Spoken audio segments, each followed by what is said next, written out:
Michael Hyatt, Your Best Year Ever, a 5-step plan for achieving your most important goals.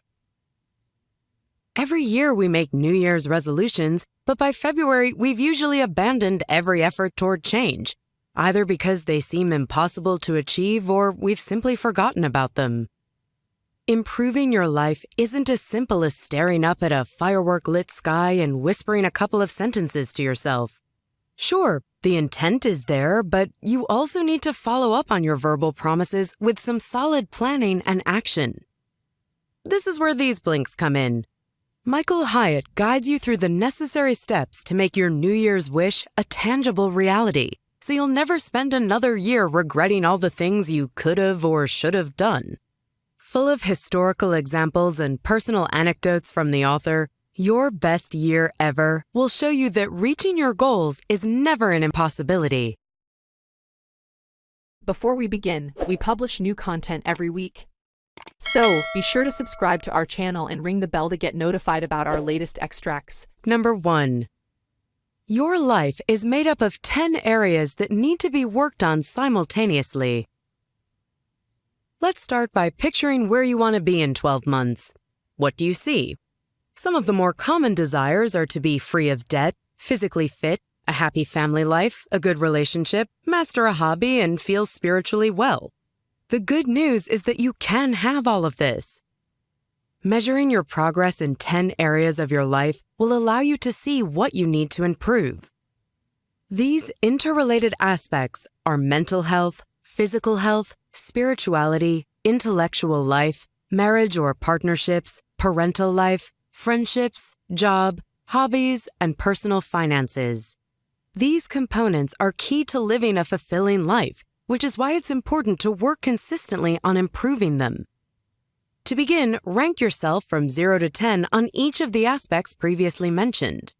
This way, you'll be able to identify the areas in greatest need of improvement and regularly mark your progress by comparing the results. Moreover, it will give you a clear indication as to where you should be focusing your efforts. These 10 aspects are connected to and influenced by one another, and therefore improvements in one area will most likely result in growth in other areas as well.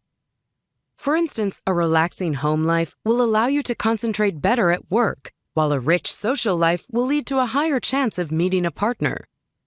Likewise, performing poorly on certain aspects could have negative impacts on other areas too. You may lack energy in the workplace if you're not physically healthy, while not having any hobbies could negatively affect your marriage. Working on all these aspects might seem like a daunting task, but the following blinks will show you how to overcome your worries and devise a practical plan to bring about change in your life. Number 2. Mental blocks may stand in our way, but we can learn to overcome them. Most of us lug around a lot of baggage or mental blocks that determine what is and isn't possible for us to achieve. One such mental block is false assumptions. Humans continuously make assumptions about the world and themselves. These are often wrong and create a barrier to our progression. These assumptions can be thoughts, such as, "You're not the creative type," "You're ugly," "You can't hold down a job," or "The recession means nobody will buy your product." These are almost always self-inflicted and objectively untrue in most cases. What's more, we also set up physical barricades with our minds.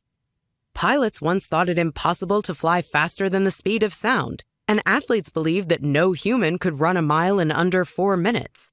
The ones that broke through and achieved the seemingly unthinkable are those who dispensed with the negative narrative and went about proving that it was in fact possible. This is the mentality that former United States Air Force General Officer Charles Elwood Chuck Yeager had when he broke the sound barrier in 1947.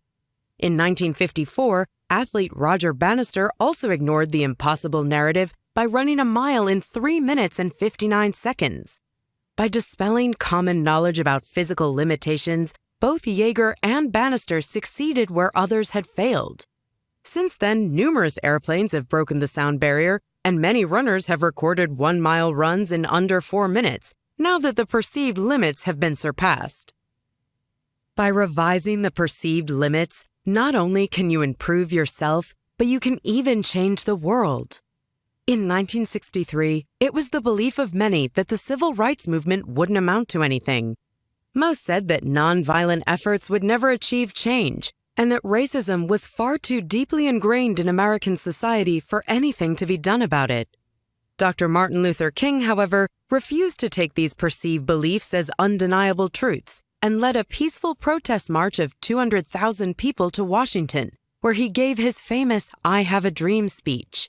With this speech, King replaced the taken-for-granted worldview with an alternative perspective, knocking down the mental blocks in many American minds and opening them up to change. Number 3. Instead of letting past failures derail you, learn from them and grow. It might have been a primary school teacher who told us we're hopeless at art, or it could have been last month's failed attempt at dieting. Whatever the case, past experiences can contribute to our negative thinking and keep us from moving ahead.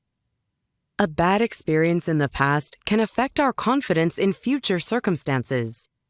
A good example of this is comparing the 80% of teenagers who make New Year's resolutions to the 30% who do so aged 60 and older. This discrepancy is because the older people get, the more failures and setbacks they've experienced, and so they are less optimistic about their desires coming true. But this is a false assumption, and you shouldn't let past experiences affect your actions in the future. Instead, use those previous failures as useful advice. The author's greatest failure occurred when he was working all year for a client, an up-and-coming author working on landing a big publishing deal. Towards the very end of the year, the client stopped taking his calls, and just like that, the author had wasted 12 months on someone who decided to go with another publisher at the last minute. Now, the easy choice would have been to give up and look for another job. Instead, the author used what he'd learned over those 12 months to improve his company in a number of ways. For instance, he realized that he should never focus on just one client, and instead spread his net wide. He also learned never to assume that a client would be appreciative of his work. To minimize the risk, he now asks his clients to explain exactly what it is they want out of the partnership. As important as it is to set future targets for yourself, it's also critical that the goals you set are attainable. Let's take a look at how you can achieve this in the next blink. Number 4. Set challenging goals, but keep them realistic.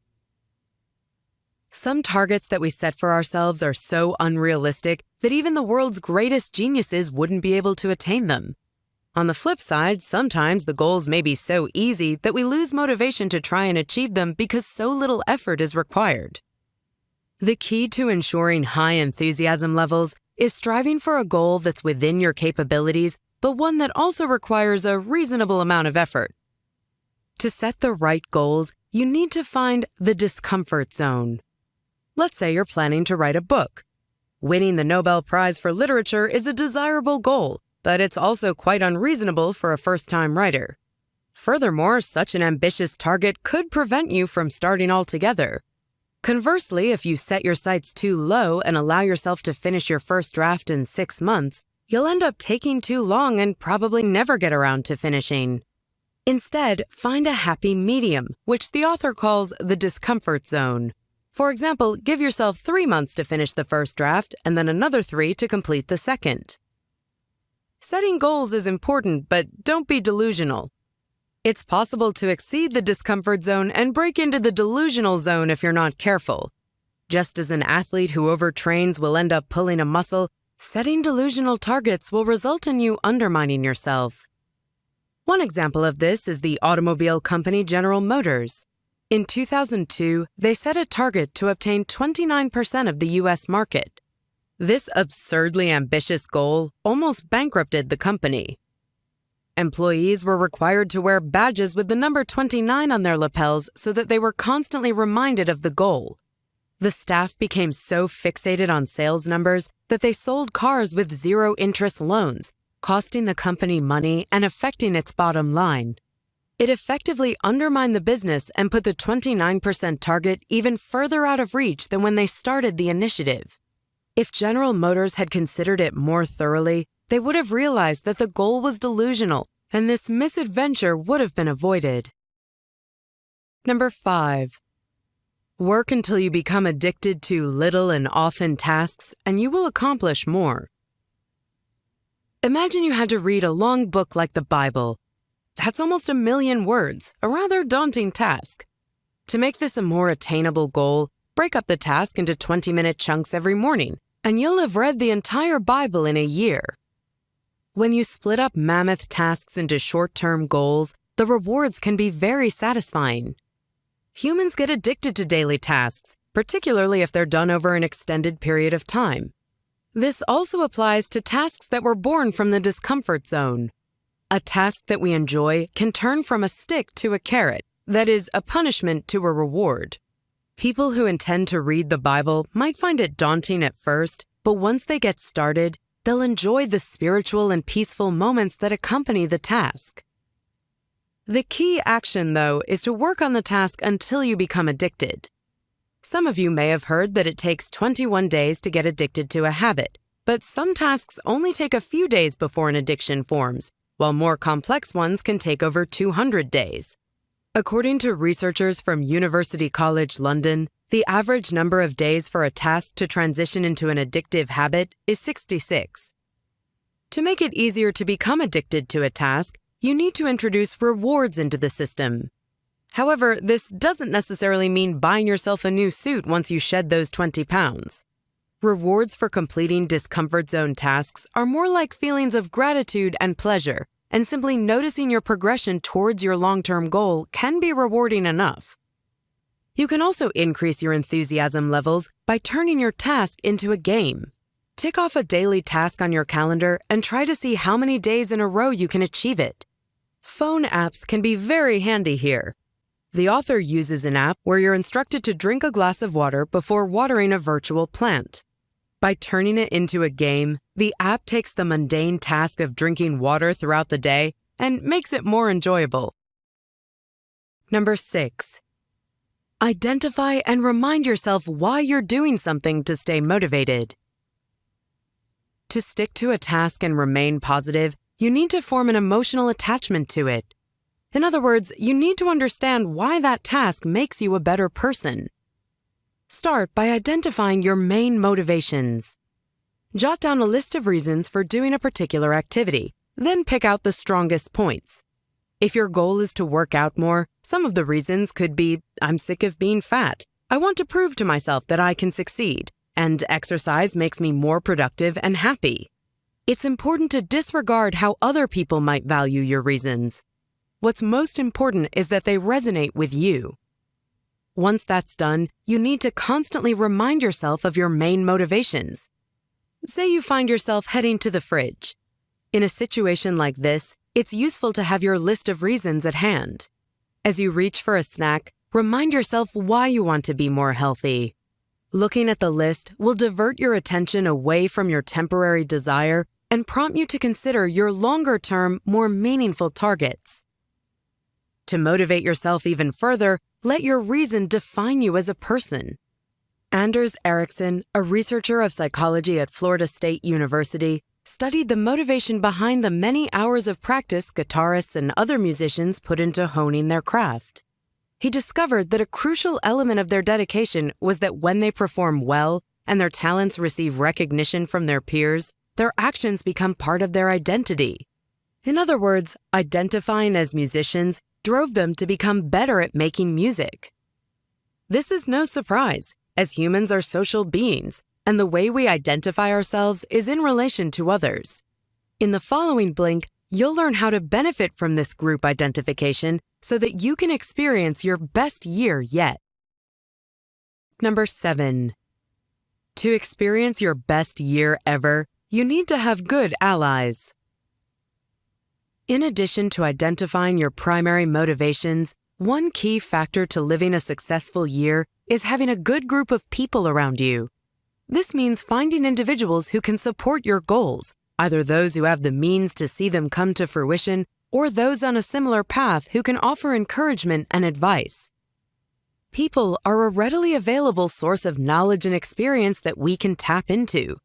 They could be a member of a community or a mentor, and many are more than happy to pass on their skills and lessons to those who seek it. Joining a community is one way to find supportive people to help you with your quest.